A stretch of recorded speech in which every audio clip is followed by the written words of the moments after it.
Bom, estamos aqui de volta. Estamos tendo alguns problemas técnicos, mas vai sair a live. Vai sair. Muito bem. Como estávamos falando, vamos ler aqui João 4. Minha esposa vai ler o texto. Ela maneja um pouco mais o português.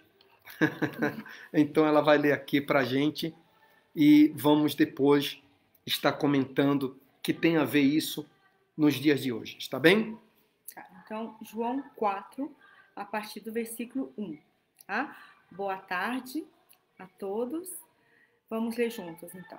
Diz assim: E quando o Senhor entendeu que os fariseus tinham ouvido que Jesus fazia e batizava mais discípulos do que João, ainda que Jesus mesmo não batizava, mas os seus discípulos, deixou a Judéia e foi outra vez para a Galiléia. Jesus, então, deixou a Judéia e foi outra vez a Galiléia. E era-lhe necessário passar por Samaria. Foi, pois, a uma cidade de Samaria chamada Sicar, junto da herdade de Jacó. Eu acho que é herdade, não sei, mas está escrito herdade. Bom, herdade que Jacó tinha dado a seu filho José. E estava ali a fonte de Jacó. Jesus, pois, cansado do caminho, assentou-se assim junto da fonte. Era isso quase a hora sexta. Veio uma mulher de Samaria tirar água e disse-lhe Jesus: Dá-me de beber. Porque os seus discípulos tinham ido à cidade comprar comida.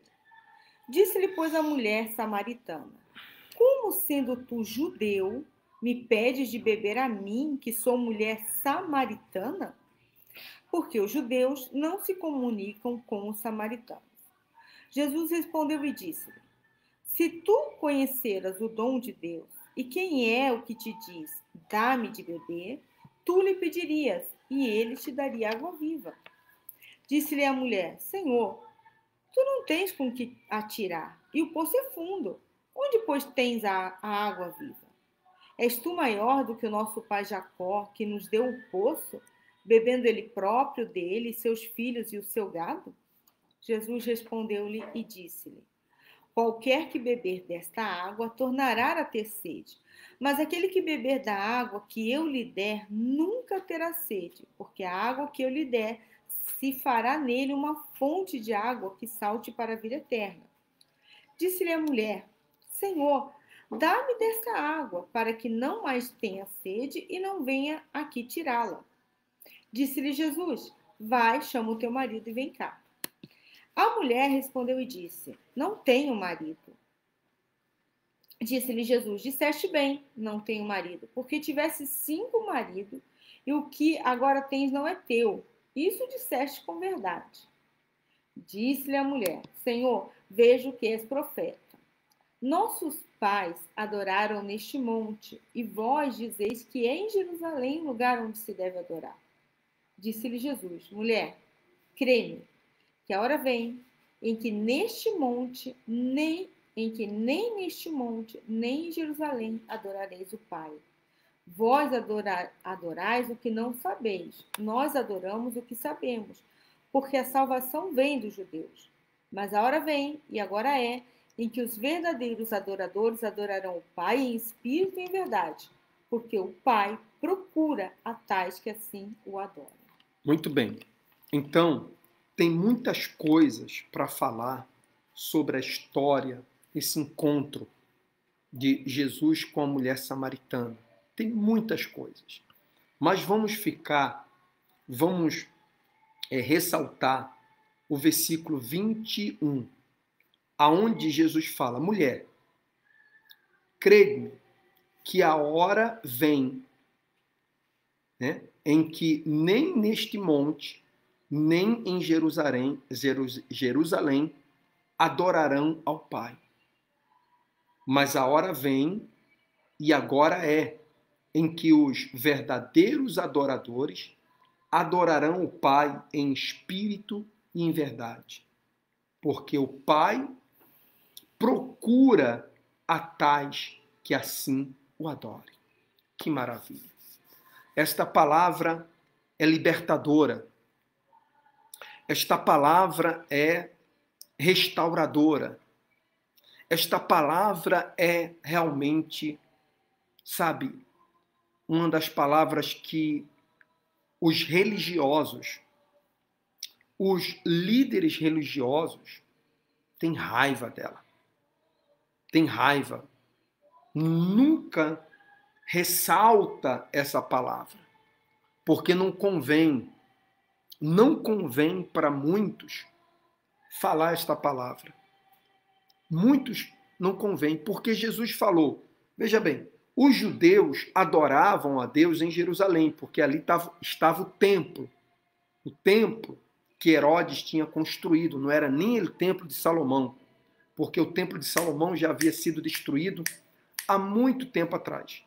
Depois foi reconstruído por Zorobabel e por Neemias, etc.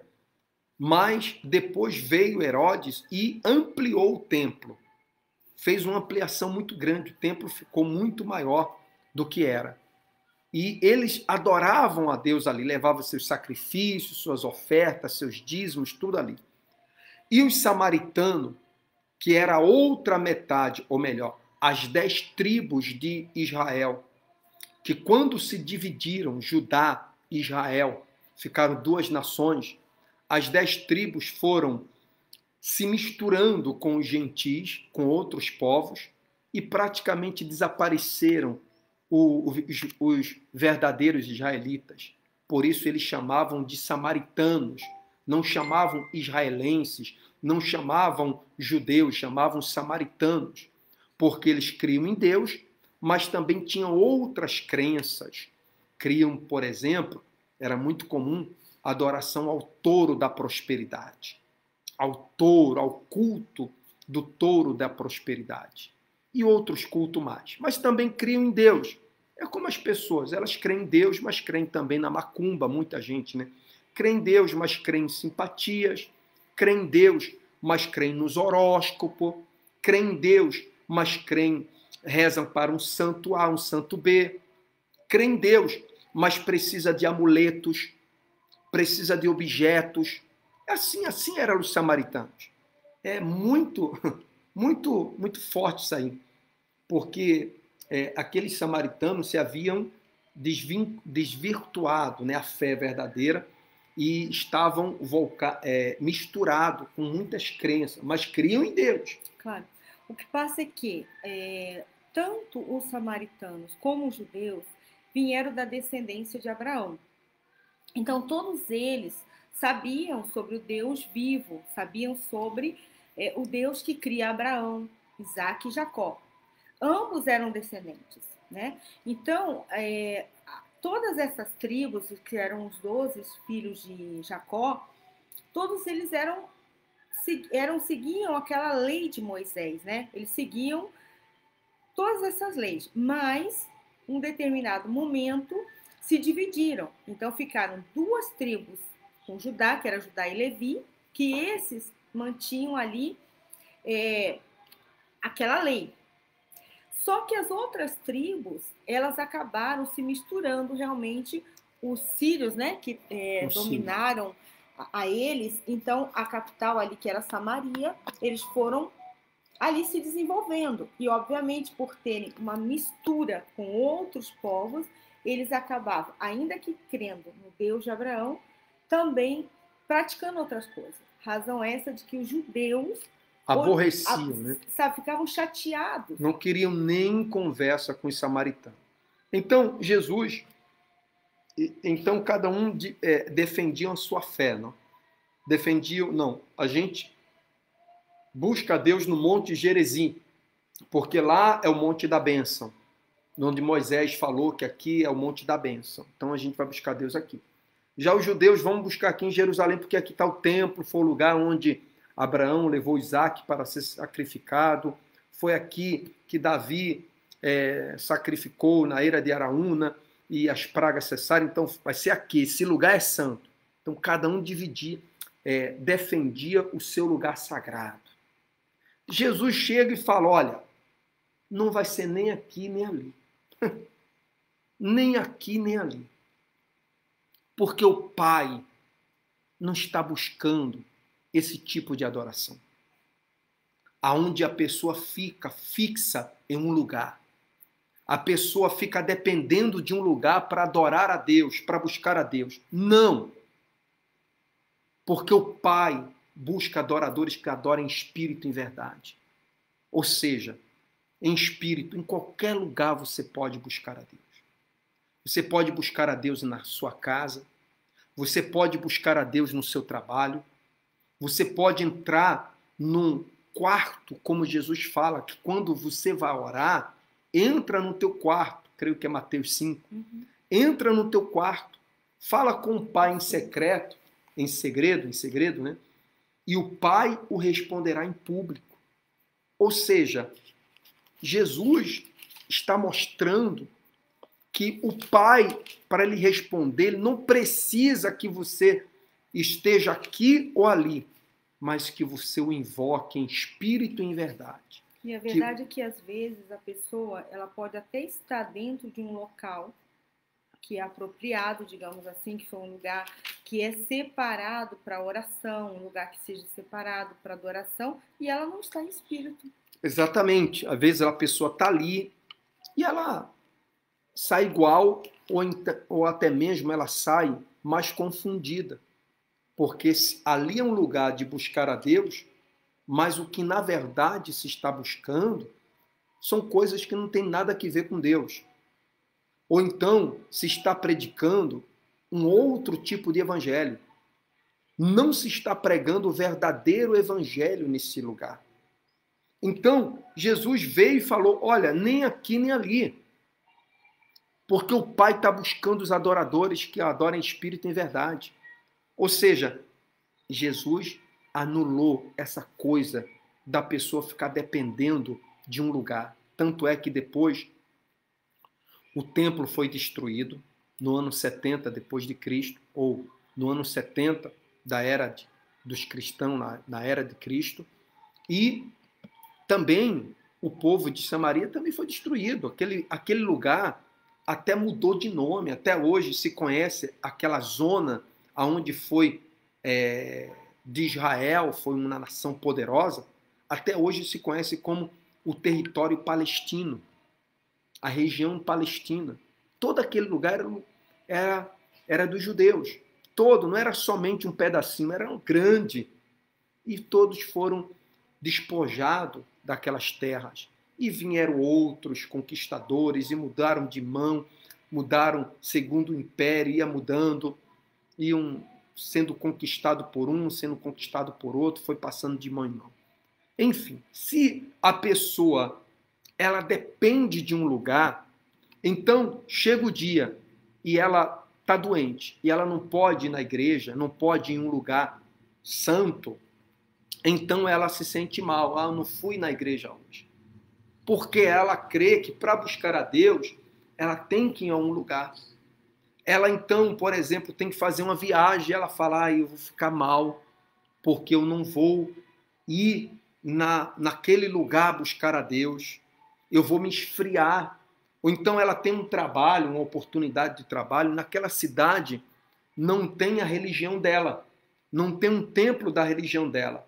Aí ela fala, eu não vou pegar esse trabalho, essa oportunidade que vai me ajudar, a mim e minha família, porque ali não tem um templo. E a pessoa fica nessa dependência de lugares santos. Entenda, eu não estou contra que não haja igreja, que não haja templos, que não haja um lugar de oração, que não haja locais onde as pessoas possam se reunir e buscar a Deus. Isso é bom quando se reúnem para buscar a Deus, para louvar a Deus, para falar da palavra de Deus. Mas um lugar onde há fanatismo, descontrole, ou até mesmo ensinos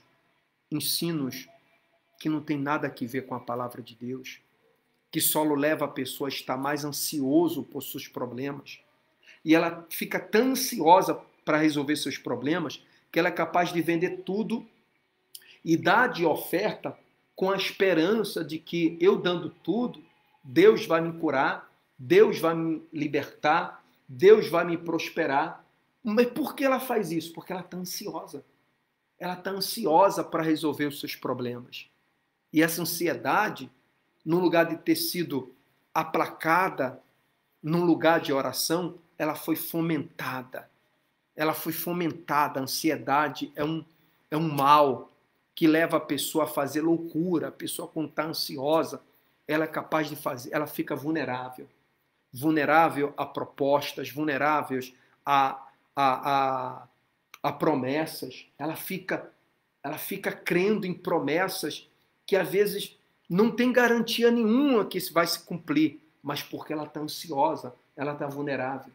Como há muitas pessoas que fizeram isso, fizeram aquilo e depois se arrependeram. Pô, eu fiz tudo, não aconteceu nada, e ela fica frustrada. E ainda vem alguém e fala para ela, não, a culpa é da senhora, a culpa não é de Deus. A culpa não é nossa. Nós estamos ensinando a palavra. Não é assim?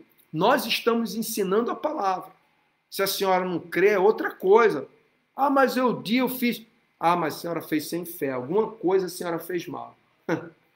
Mas, o que ela fez mal? Ela estava ansiosa, então ela não pensou, porque ela estava num suposto lugar, que era para a oração, para buscar a Deus, mas que só encheu ela de mais ansiedade. Você está entendendo quão mal faz a pessoa ficar na dependência de um lugar? Se você tem um lugar para buscar a Deus, aonde ali se fala a palavra de Deus corretamente e não leva você a estar ansioso, ansiosa, preocupada, desesperada, eu tenho que ter, porque se eu não tiver, como as pessoas vão ver Deus em mim? Se não acontecer isso, se não acontecer aquilo, então as pessoas vão falar, onde está meu Deus? Aonde está o teu Deus? Que pergunte o que queira. Como disse Paulo, né? Eu sei em quem eu tenho crido. Eu sei. Como estava Paulo? Paulo estava preso, sentenciado à morte. Paulo havia sido chicoteado. Paulo havia sido, quase morreu 2 vezes, sofreu um naufrágio. Naufrágio se diz, né? Um naufrágio. Paulo, tudo, só coisa ruim estava passando com Paulo. Alguém poderia dizer, cadê o teu Deus? Mas Paulo falou, eu sei em quem eu tenho crido. Eu não preciso provar para ninguém que eu creio em Deus, que o meu Deus está vivo. Eu não preciso mostrar, eu tenho que saber dentro de mim. Eu sei que há um Deus que tudo pode. Eu sei que há um Deus que está vivo, que morreu, mas ressuscitou ao 3º dia. E ele está ali na glória com o Pai, ou na glória do Pai. E ele é fiel para guardar o meu galardão e recompensar-me, seja aqui nessa vida, seja no porvir. Então, a gente fica com esses 2 versículos, 21 e 22. Vai chegar uma hora, Jesus falou, e a hora chegada. Ele fala, chegará, e depois ele fala, a chegada. Porque já havia chegado a hora que as pessoas já estavam buscando a Deus no deserto, estavam buscando a Deus nas montanhas. As pessoas buscavam a Deus. As pessoas já não estavam dependendo do templo, nem dependendo do monte. As pessoas estavam se libertando da religiosidade. Claro, é muito importante assim a gente analisar uma coisa, que é prestar atenção nas palavras de Jesus e você analisar também como que era a vida dele, porque eu estava aqui pensando, né, aonde era que Jesus ele buscava aquela comunhão com o Pai. Muitas vezes ele estava sozinho em um monte orando, ele se reservava em um lugar A Bíblia fala que ele se reservava ali num canto, em um lugar, e ele buscava Deus. E eu não posso dizer que assim ele não foi no templo, foi. Ele foi em sinagogas, foi. Você observa que cada vez que ele foi na sinagoga, sempre acontecia algum problema, né? Porque ele chegava na sinagoga, Era, ele via era el agua fiesta, como dizem em espanhol, não? estragava tudo, O né? Mas estraga assim, festa, né? ele chegava na sinagoga, ele via, porque com os judeus eles se reuniam, não sei quanto tempo na sinagoga, mas o Eram sabat, horas, hein? não, Eram não, horas. não é tempo, que eu quero dizer dia, sabe? Mas o sabat, que era aquela coisa que eles, no sábado, eles, não sábado, não, mas para vocês entenderem, não é exatamente o sábado, mas dizem sábado, né? Mas o sabat deles, eles se reuniam dentro das sinagogas para lerem, para estarem ali lendo profetas, Isaías, Jeremias, algum profeta. E no caso, era o sabá. Esse sabá era somente para estar ali lendo a Bíblia, se consagrando ali. Mas Jesus chegava e via alguém ali doente, buscando a Deus, ele curava. E os judeus não queriam, não pode fazer nada, eles não podiam, não pode fazer nada no dia de sábado. Mas Jesus ia lá e acabava estragando toda aquela religiosidade. Curava alguém, manifestava alguém com demônio, ele libertava. Então, ele fazia tudo, até mesmo que não era daquela tradição, tudo certinho da tradição. Ele não fazia, ele olhava os necessitados e ajudava, né? Então, a gente não vê, assim, Jesus nunca ensinando, você vai lá no templo, ore, ou ele lá orando, buscando, fazendo alguma coisa. Mas ele era um homem de oração. Ele estava em comunhão com o Pai, e geralmente era num lugar sozinho.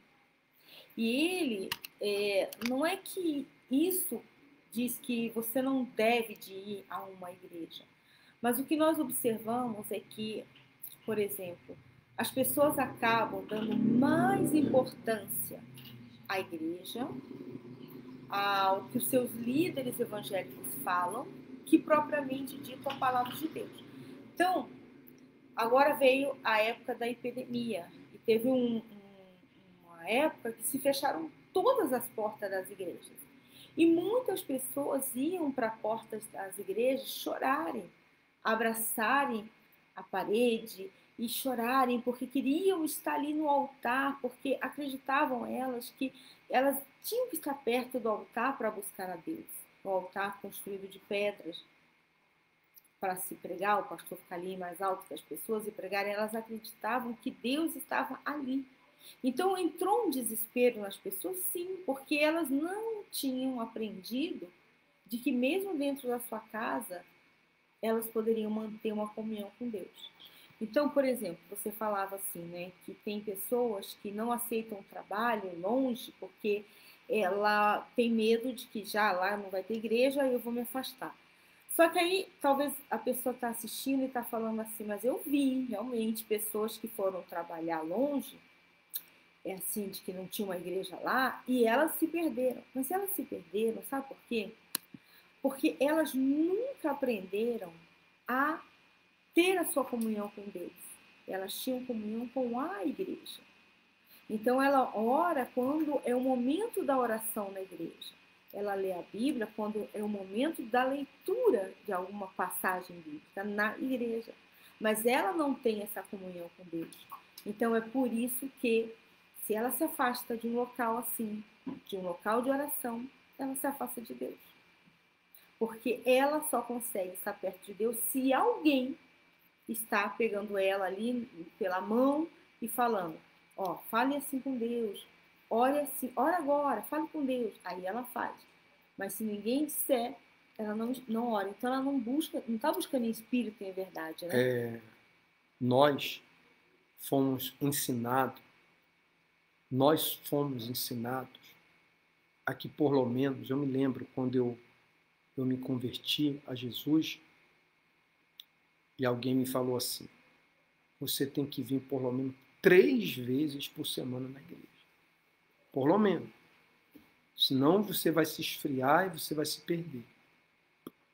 Como eu não queria me perder, eu falei, eu não vou 3 dias, eu vou todo dia. Vou todo dia, claro. E quando Eu não ia uma vez na semana, eu falava, tá faltando algo. Ai, eu me sinto como que eu estou em pecado. Por quê? Porque ficou uma dependência. Uma dependência. Então, muitos falam da pessoa ter uma fé inteligente, mas ensinam uma fé burra. Uma fé burra. Uma fé sem inteligência, porque a fé inteligente é você entender. Sucedeu algo hoje, eu não pude ir na igreja orar, mas eu vou orar aqui. Eu vou ler a Bíblia. Se amanhã entrou um governo e manda fechar todas as igrejas, está proibido. Está bem, fechou um templo, mas eu sou a igreja. Eu sou a igreja de Jesus. Porque tem pessoas que ela, quando sai de uma instituição, seja porque teve uma má conduta, seja por uma injustiça, ou seja por uma decepção, ela se entrega a coisas erradas e muitas das vezes coisas que ela nem antes de conhecer a palavra ela fazia e ela começa a fazer. Matar, roubar, fazer coisas terríveis. Porque essa pessoa, ela estava ali fazendo aquilo por uma religiosidade e não porque conheceu a Jesus. Ela estava ali sendo doutrinada, mas ela não conheceu Jesus. Porque é impossível você conhecer Jesus e você recair. E você voltar àquela vida. Como pode? Não pode. Só tem uma maneira do sal perder o sabor. Ele deixando de ser sal. Ele desaparecendo. É impossível a pessoa voltar para o mundo, perder a presença de Deus, só se ela deixar de existir. Porque se ela teve um encontro com Deus mesmo, nada vai separar ela de Deus. Como Paulo falou, quem poderá separar-nos do amor de Deus? Fome, tribulação, que? Morte, injustiça, nada. Antes, diante de todas essas coisas, somos mais que vencedores. Ou seja, não importa o que passa. Se eu sou de Deus, eu vou permanecer. Eu serei mais que vencedor. Eu sou mais que vencedor. Você é mais que vencedor. Você que conhece a Jesus. Você que conhece a Jesus. E não tem como você conhecer Jesus sem você conhecer a palavra. Porque tem pessoas que ela não ousa,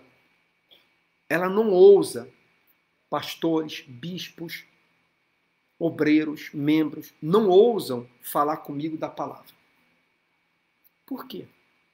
Porque se elas vierem falar comigo da palavra, elas vão perder. Elas vão perder porque elas não têm o conteúdo.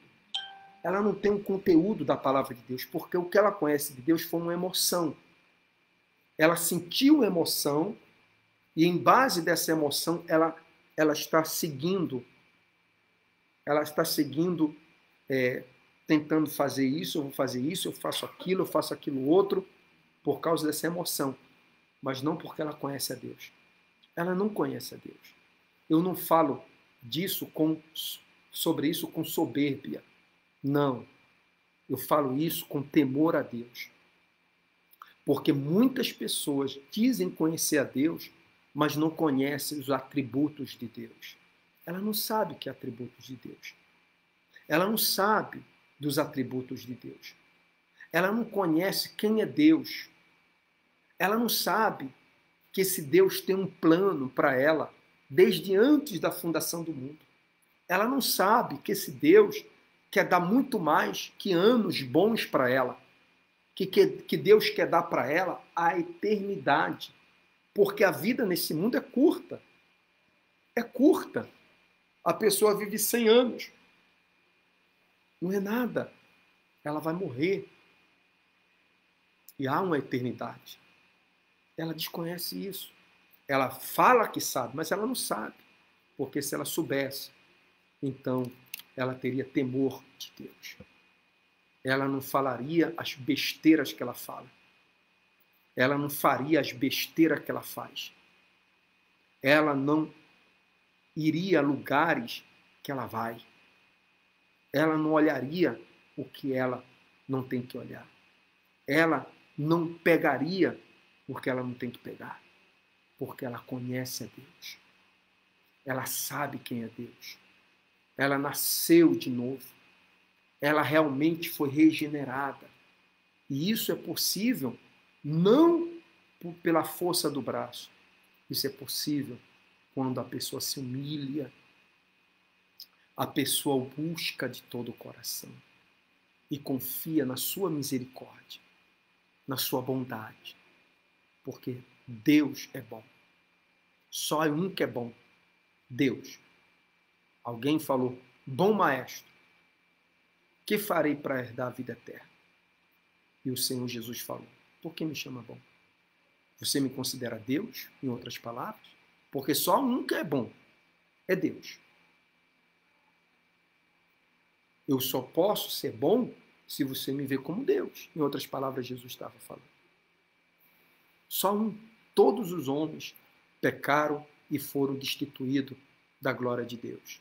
Mas veio Jesus para nos resgatar, para nos salvar. Bom, vamos fazer a nossa oração. Deixamos então esse versículo. Vocês podem voltar a ler. Tem muitas coisas maravilhosas nessa passagem bíblica que vai até o 38, né? Não, depois 39 segue. Muitos samaritanos depois creem, se convertem. Até o praticamente 42. Até o 42. 42, né? Até o 42. Você pode ler isso. Volto a repetir. Se eu pudesse, ainda não podemos, se eu pudesse, eu teria um lugar onde reunir as pessoas para falar mais das coisas de Deus, para orar, para cantar, mas não há nada que aconteça que não seja da vontade de Deus. Nós estamos aqui limitados, mas essa limitação ha servido muito, porque agora mesmo estamos chegando a muitos lugares. A muitos lugares, muitas pessoas vão ver essa mensagem. Você pode compartilhar com um amigo, com um familiar, essa passagem. E eu não falo com isso porque há pessoas que elas são um pouco, quando é 8 é 80, né? Ela fala, então eu vou deixar minha congregação, eu vou deixar de apoiar minha congregação. Não estou falando disso.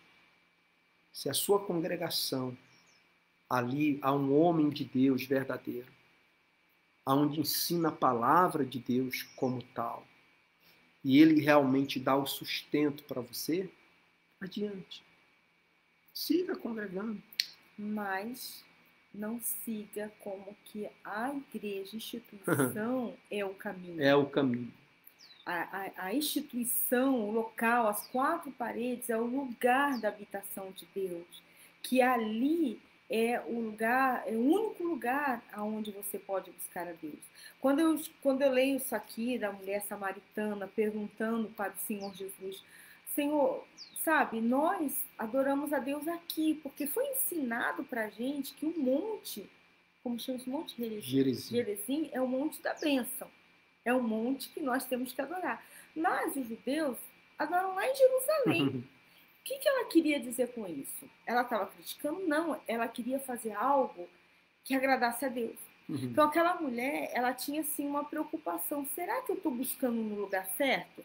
Porque de repente eu estou buscando aqui e os judeus têm razão. É lá que eu tenho que buscar Deus. Ou seja, ela tinha sede de buscar a Deus no lugar correto, porque ela queria encontrar, ter um encontro com Deus. E o Senhor Jesus tirou esse peso dela. Olha, não é nem aqui, nem é lá. O mais importante é como que era buscar em espírito e em verdade. Não o lugar, mas sim como buscar a Deus. Então é isso que muitas vezes as pessoas elas acabam se decepcionando. Porque ela diz, poxa, mas o meu pastor, o meu representante espiritual, não sei que título, mas ele diz que eu tenho que vir aqui, eu tenho que vir tal dia, eu tenho que vir tal hora, eu tenho Senão que você vai estar perder a aqui salvação. para buscar a Deus. Porque, ó, um exemplo para vocês. Quando nós tomamos a decisão de sair da instituição que estávamos e voltar para o Brasil, então eu liguei para uma amiga que eu considerava mais do que uma amiga, uma irmã, muitas vezes como uma mãe, realmente uma verdadeira amiga. E ela me deu um conselho. Ela me disse o seguinte: tá bom, você tomou essa decisão, você vai, mas faz uma coisa, você não pode deixar de ir sexta-feira, quarta-feira e domingo, porque senão todos os demônios que você um dia expulsou, todos os demônios que você pisou, eles vão vir contra você. Então, quando eu desliguei o telefone, eu falei em voz alta até, que meu esposo estava ao lado, eu falei, não, espera aí, eu não vou temer ao demônio, eu tenho um temor ao meu Deus. E eu não vou ficar com esse medo se eu não for sexta-feira, se eu não for quarta-feira, se eu não for domingo, então os demônios vão vir na minha vida. Peraí, Quer dizer, então, que se eu sair dessas 4 paredes, deixar de vir aqui, os demônios vão me pegar. Claro, então não é por temor a Deus que a pessoa busca a Deus. Mas entende? Por medo ao diabo. Por medo ao demônio.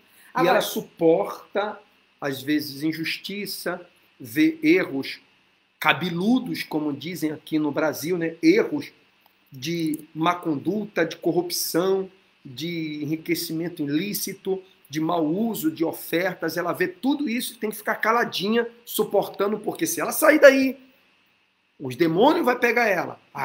Os demônios têm que pegar aquele que está lá dentro fazendo coisa errada. O diabo tem que pegar eles. Claro, o diabo não pega porque está a serviço dele. Está sendo usado por ele. O diabo tem eles como marioneta. Marioneta se diz? Marionete, né? Marionete. Como marionete. Claro, o diabo vai usar. Como que o diabo vai vir sobre mim? Porque eu deixei de ir nessas 4 paredes, porque eu estou vendo corrupção, estou vendo maus trato, estou vendo aquilo que a Bíblia não fala que tem que ter. Enriquecimento ilícito, adoração à prosperidade, aos bens material e não adoração à vida, não o cuidado da vida, porque a vida, o ser humano é mais importante que os bens, é mais importante que instituições. O ser humano, Jesus mostrou isso, que o ser humano é maior que a religião, as pessoas, né? Que as tradições, que isso, que aquilo. Deus, Jesus mostrou isso quando ele chegava e ele curava uma pessoa no sábado e os religiosos criticavam, os religiosos, os líderes religiosos, vamos deixar bem claro, porque ali tinha muita gente boa, mas os líderes religiosos estavam dando mais valor à tradição que a pessoa. E Jesus falou, se a ovelha de vocês caírem, o gado, o asno cair no poço no dia sábado, vocês não vão tirar? Vocês não vão salvar eles? Porque eu não posso fazer o bem a uma filha de Abraão? Porque eu não posso fazer o bem a uma pessoa? Mostrando assim que a vida é mais importante que tradições, é mais importante que templo. Que adianta eu ter um templo bonito e a vida das pessoas em ruína? Eu falei em uma igreja que eu passei, Pompeia, ou Pompeia, para os que falam português, né? Lá em Buenos Aires. E a igreja estava caindo nos pedaços. Caindo nos pedaços. Eu falei, gente, eu não me importo que a igreja esteja caindo nos pedaços. O templo. Mas, porque eu não vim aqui para arrumar edifício. Eu vim aqui para arrumar a vida de vocês. Eu quero que a vida de vocês fique bonita. Ainda que essa igreja, porque eu não tenho condições de arrumar a igreja. É a direção que tem que arrumar.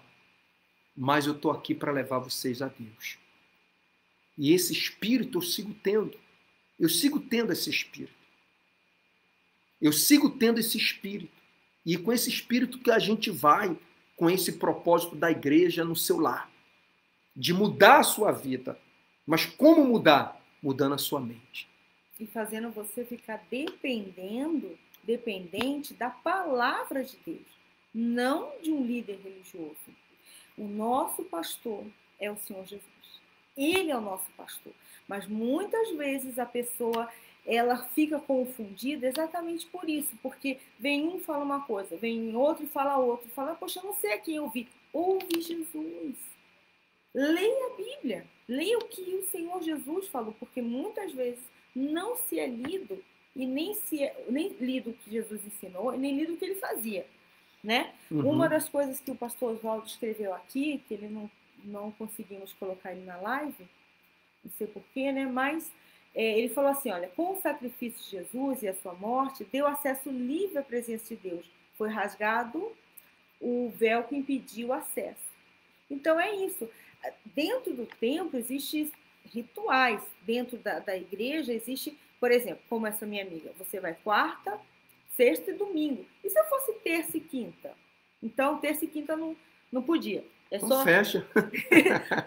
Ou seja, se eu fosse terça, quinta e sábado, então os demônios iam vir na minha vida. Eu tinha que ir quarta, sexta e domingo. Mas, entendeu como sabe, as pessoas falam as eu tenho como diz em português, dó, né? Tenho um dó. Eu tenho um dó de muitos pastores, sabe? Não de todos, de outros eu tenho misericórdia, ó Deus. Tenho misericórdia, porque são pessoas que só a misericórdia de Deus para salvar elas. Porque sabem do mal que está cometendo. Sabem dos erros. Muitos pastores falavam comigo. Ah, não estou de acordo com isso, não estou de acordo com aquilo. Mas não fazem nada. Não fazem nada. Se você não faz nada, então cala a boca e suporte. Suporte. Você que é pastor, você que é obreiro, não fique murmurando pelos cantos. Ah, mas a Bíblia não fala isso. Ah, mas estão fazendo isso. Ah, suporte, aguente. Ah, mas eu não sei para onde ir. Você sabe. Temos a igreja virtual, onde você pode participar, e você tem o seu quarto, e você tem a sua Bíblia. Porque se é para se congregar no lugar onde eu não estou de acordo com as coisas, então eu saio e deixo de congregar. Eu vou me congregar com a minha esposa, eu vou me congregar com a minha família, eu vou me congregar com meus filhos, eu vou buscar a palavra de Deus e pronto, e ponto final. E acabou. E acabou. Agora ficar aí murmurando, porque muitos pastores murmuravam comigo. E aonde eu passei eu vi isso. Eu vi isso na Argentina, eu vi isso no Uruguai, eu vi isso no Equador, eu vi isso em todo lado. Aqui no Brasil, no México, né? Então, muito. E aqui no Brasil, eu não conheço. Não, eu mas não conheço. Aqui também escutamos. Mas escutamos. Falarem. No comecinho, a gente... Não, falar com a gente mesmo, que não está satisfeito. Ah, sim, é verdade. Então, você aguente. Você, incluso, está pior que eles, porque você está falando por detrás deles. Você está pior que eles. E você que saiu e não faz nada para que as pessoas conheçam a verdade, você está pior que eles também. Porque se eu saísse e fosse viver a minha vida e deixar para lá tudo, eu seria pior que eles, porque eu ajudei a propagar mentiras, a propagar falsos ensinos. Então, a minha obrigação, ai de mim se eu não pregar o evangelho, como disse Paulo. Ai de mim! Ai de mim se eu não pregar. Ah, eu tenho que pregar. Eu tô rindo aqui porque olha o seguinte, olha só. Nós estamos fazendo essa live dentro da casa onde a gente está morando, dentro do canal do meu esposo, né? E tem gente falando assim, por que você não pega uma pedra, amarra no pescoço, porque uma pedra de moinho amarra no pescoço, por que não vai em busca das pessoas que estão sofrendo? Gente, Pera, é para pôr a pedra ou é se para... matar, porque, tipo assim, você está sendo mas motivo como é de que eu... escândalo. Mas peraí, você está sendo motivo de escândalo, porque você não vai em busca das pessoas que estão sofrendo. Peraí, amigo, nós estamos na nossa casa, no nosso canal, a gente não está indo na casa e nem dentro da igreja de ninguém falar nada. As pessoas que estão assistindo porque elas querem. E quantas não são as pessoas que estão dentro de uma igreja e estão sofrendo também? Estão sofrendo mais que as pessoas lá fora. Estão sofrendo. A questão do sofrimento, como ele fala, porque não vão atrás de pessoas sofridas. A questão do sofrimento não é somente as pessoas que estão ali na rua passando fome. O ser humano, por ele estar longe de Deus, ele sofre. Foi o que Deus falou. O meu povo sofre porque lhe falta conhecimento, porque eles não conhecem a Deus. Então, o fato da pessoa não conhecer a Deus faz ela sofrer. Tá entendendo? Faz ela sofrer. E o que nós estamos falando aqui, a gente não falou nome de igreja. Alguém disse nome de igreja? Não. Alguém falou nome de algum pastor? Não. Nós estamos falando do fato das pessoas buscarem a Deus. Realmente conhecerem a Deus. Porque nós ficarmos assim, gente, seguindo o ritual, seguindo, olha, pessoas, isso não nos leva a Deus, isso nos confunde. E o que nós estamos querendo é que você busque a Deus. É isso. Não é para buscar a gente. Nós não somos a verdade. Nós não somos o caminho. E nós não temos vida para dar para vocês. O único que tem é Jesus. Ele é a fonte da vida. Ele é quem tem para dar. Então vamos buscar ele, como ele nos orientou, em espírito e em verdade. Não é isso? Em espírito e em verdade. A pessoa, ela se diz de Deus e manda o outro colocar uma pedra no pescoço. Ou seja, matar, se né? suicida. Se mata. Fala, onde está o amor de Deus nessa pessoa? Perdão. Se mata porque vocês estão falando eu estou julgando segundo as suas palavras. Pelas palavras da pessoa, ela vai ser salva, ela vai ser condenada. Então, pelas suas palavras, eu não estou vendo o amor de Deus aí. Quando eu falo que a pessoa ela tem que suportar, porque é o justo.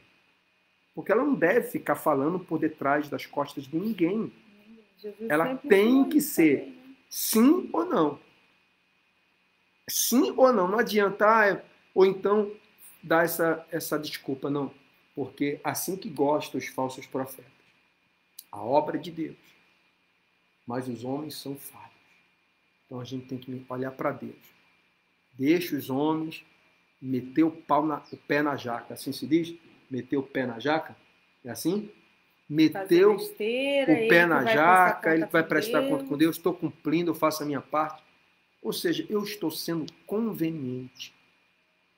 Eu estou sendo cúmplice. Porque não foi isso que Jesus... Tropeço é ensinar mal a palavra de Deus. Isso é tropeço. Isso é tropeço. Sabe o que é tropeço? É você colocar uma pedra para a pessoa tropeçar. Algum obstáculo para a pessoa tropeçar. Para a pessoa errar. E quando eu ensino a palavra de Deus corretamente, eu não estou pondo tropeço, eu estou abrindo o caminho. Eu estou limpando o caminho. Para que ela não tropece. Entenda isso. Compreenda isso. Bom, essa foi a primeira live. E foi com tudo, hein? E só estamos esquentando os motores. Porque Deus tem muitas coisas maravilhosas para revelar-nos, ensinar-nos. Porque quando eu ensino para vocês, eu também estou aprendendo. Ensinando para vocês, eu também estou aprendendo. Eu convido a você a orar conosco agora, a pedir a Deus que Ele venha dar-nos o discernimento, o equilíbrio, a serenidade, a calma, para que nós possamos, assim, seguir os caminhos do Senhor Jesus. O caminho, voltar ao caminho. Voltar ao caminho, incluso, os cristãos, primeiro, eram considerados aqueles que aqueles que seguiam o caminho.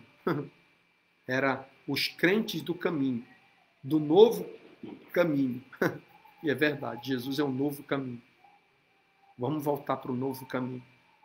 Esse caminho que é novo hoje para a gente, mas que é antigo. Que é o caminho da igreja primitiva. Vamos voltar às raízes. Vamos buscar a Deus. Vamos voltar ao primeiro amor. Vamos voltar ao primeiro amor é voltar ao caminho. Não é o caminho da religião, aquele caminho que Jesus ensinou, que muitas religiões não ensinam. Não ensinam. Não ensinam. A maioria delas. Eu, quando vejo a televisão, agora eu posso falar mais abertamente, quando eu vejo a televisão, eu fico mais animado em trabalhar, porque nós vemos tanta besteira, os pastores falando tanta besteira, tanta incoerências. São cegos querendo guiar outros cegos. Não digo que são todos, só a maioria. Somente 90%. E nós vemos as pessoas crendo em algo que não é o que diz a Bíblia. São versículos soltos. Porque os falsos profetas amam versículos soltos. E dali tirar uma teoria de um versículo. Um versículo no mais. Fora do seu contexto. Para escravizar pessoas, para levá-las ao erro, ao tropeço. Vamos orar. E lembre-se, Deus busca os adoradores que o adorem em espírito e em verdade. E esses não adoram aqui ou ali, adoram em qualquer lado. Porque aonde você invocar a Deus, Ele vai te responder. Se você o ama, se você o quer, Ele vai te responder. Amém? Meu Deus e meu Pai, meu Rei, eu te agradeço, meu Pai. Te agradeço por tudo. Incluso pela vida do Senhor Jorge, que escreveu para que a gente pusesse uma pedra no pescoço. Ah, meu Deus. Como se isso, meu Pai, fosse, meu Pai, algo que pudesse sair da boca de uma pessoa que se diz ser de Deus. Meu Pai, mas eu peço que o Senhor o abençoe. Eu peço que o Senhor o abençoe porque eu também estive assim. Eu estive, meu Pai, nas trevas. Eu estive, meu Pai, também sem entendimento. E eu peço que o Senhor abençoe ao Senhor Jorge, a sua família. Se ele tem filho, eu peço que o Senhor abençoe os seus filhos. Sim, se ele tem mãe, pai, abençoe. O ilumine.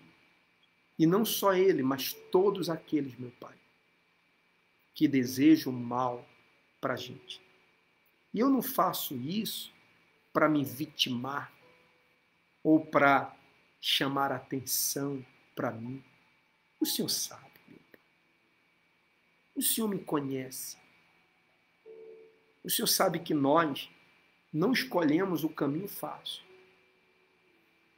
Nós poderíamos escolher o caminho mais fácil.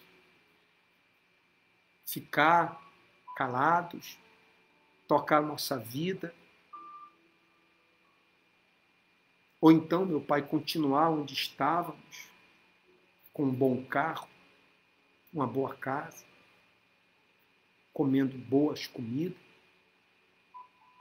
Se queríamos comer carne todos os dias, podíamos comer. Se queríamos comer peixe, comíamos. Nada nos faltava. Mas, meu Pai,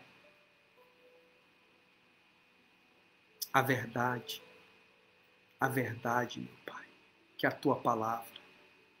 Isso faltava.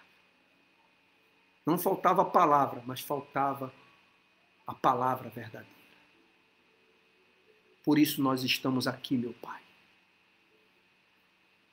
Estamos aqui, meu Pai, no Brasil, fazendo a igreja no seu lar.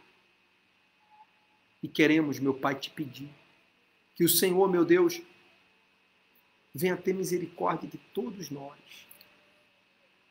Porque nós, meu Pai, somos barros, somos falhos, pequenos.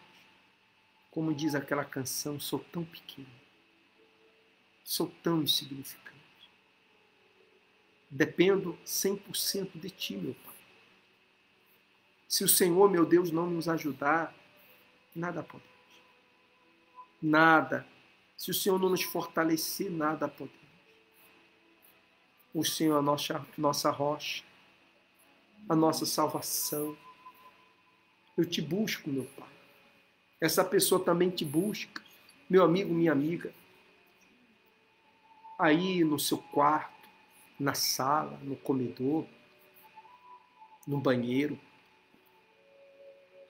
na terraça da sua casa. Eu não sei aonde você está, no seu carro, ainda com os olhos abertos ou com os olhos fechados, se você pode. Faça uma oração. Peça a Ele que Ele lhe dirija. Diga a Ele que você precisa dele, que você quer ser moldado, que você quer aprender. Eu quero aprender, Jesus. Eu me volto como uma criança que precisa que o Pai o ensine, o Pai o oriente, o Pai o guie, o Pai o mostra o caminho. Mostra-nos, Senhor, o teu caminho. Como aquela samaritana falou, dá-me de beber. Dá-me de beber para que eu jamais tenha sede. Eu quero essa água. Ah, meu Deus, eu quero a tua água. Eu quero o teu conhecimento. Essa água, meu Pai, é a tua palavra. Quando a pessoa conhece a tua palavra, quando ela, meu Pai, se coloca com humildade, meu Deus, para conhecer a tua palavra. A tua palavra, meu Pai, é vida. A tua palavra, meu Pai, é o sustento. A tua palavra, meu Pai, é a força, é a luz. Precisamos do Senhor, meu Deus. Enche-nos, ó Deus, com a tua presença. Eu te quero, eu te amo, eu te adoro. Tu és a minha razão de viver, meu Pai. Eu te amo, Jesus. Vem sobre a minha vida, meu Rei, sobre a vida desse povo, meu Pai, sobre a vida de cada amigo e amiga que nos acompanha pelo Facebook. Acho que vão ver outro dia, porque vai ficar gravado, meu Pai, essa reunião aqui. Vai ficar gravado. E que o Senhor, meu Deus, possa abençoar, meu Pai, as famílias, que haja humildade nesse homem, nessa mulher, porque que adianta dizer que crê em Deus, amar a Deus e aborrecer a pessoa mais próxima que está ao lado dela. Ah, meu Deus, tem misericórdia. Tome conta da vida de cada um de nós. Está começando um ano novo, que possamos tomar decisões certas, para que quando chegue o final desse ano, se assim o Senhor permitir que cheguemos, possamos, meu Pai, olhar para trás e falar, até aqui o Senhor nos ajudou. Ah, meu Pai, possamos ver, meu Pai, os frutos da nossa semeadura. Eu te peço, meu Pai, te agradeço, de todo o meu coração. No nome de Jesus. Amém. Graças a Deus. Amém. Meu amigo, minha amiga, sua vida, se você crê, aí não importa onde você esteja, Jesus lhe abençoou. Deus lhe abençoou. Você crê nisso? Eu creio. Eu quero falar o seguinte, que nós vamos fazer um curso de discipulado, vamos fazer uma reunião fechada, aonde somente as pessoas que querem crescer, quer algo mais, quer mais de Deus, algo mais não, quer mais de Deus, conhecer mais a Deus, quer crescer no Espírito, no conhecimento do Senhor Jesus. Vamos fazer uma reunião fechada. Se você deseja participar, envie uma mensagenzinha para a gente pelo WhatsApp. Aí está nosso WhatsApp. Esse WhatsApp eu mesmo que a gente mesmo, né, que atende, que responde, não tem outra pessoa. Só temos nós mesmo. Então, não há obreiro para atender, não. Somos nós mesmos que atendemos, lemos as mensagens. Então, você pode enviar, olha, pastor, eu quero participar. Não é para muita gente, é um grupo reduzido, né? Hoje à tarde. É do espanhol, você fala? É do espanhol, estou falando do espanhol. Se você vai participar, é você que entende um pouco o espanhol, senão você vai ficar perdido. Ainda que a Bíblia que vamos falar está na Bíblia. E você vai acompanhar e eu creio que não vai haver problema. Se alguém deseja, vamos estar mandando o link para as pessoas que realmente queiram. E amanhã, 10 da noite, vamos fazer... deixa-me terminar. Vai ser quarta-feira o curso, 9 da noite. Às 9 da noite, de 9 a 10, uma horinha. Uma hora apenas, de 9 a 10. Bom, e amanhã eu vou fazer uma oração pela prosperidade. A gente que se lhe abriu uma sorriça grandota. Como, pastor? Sim, vou assim. Nós outros não derramos de crer que Deus prospera. Não derramos de crer que Deus... perdão. Perdão, gente. Vamos amanhã fazer uma oração pela prosperidade. Às 10 da noite. Nós não deixamos de crer que Deus pode prosperar. Nós não deixamos de crer que Deus possa curar. Nem deixamos de crer que Deus possa salvar as famílias. Ao revés, cremos mais que nunca. Cremos na intervenção divina. Agora, como essa intervenção vem? Com a compra das bênçãos? Não é com as compras. Amanhã vamos falar sobre a verdadeira prosperidade. Como você adquire a verdadeira prosperidade? Como vem a prosperidade de Deus? 10 da noite estaremos falando o que Jesus falou. Não vamos mudar o que Jesus falou, vamos falar o que Jesus falou. Tá bem? Perfeito. Perfeito? Perfeito. Bom. Perfeito. Ficou corrigindo todo o tempo, né? Que eu não falasse espanhol e agora perfeito, então perfeito. Perfeito. Tá bem. Bom, gente, a nossa reunião terminou. Domingo, 6 não, vamos fazer 7 da tarde, tá? Vamos fazer 7 da tarde para dar tempo as pessoas descansarem, tudo isso. 7 da tarde vamos fazer a reunião. Vai ser uma horinha, tá bem? Deus abençoe, perdão por qualquer coisa e será até a próxima.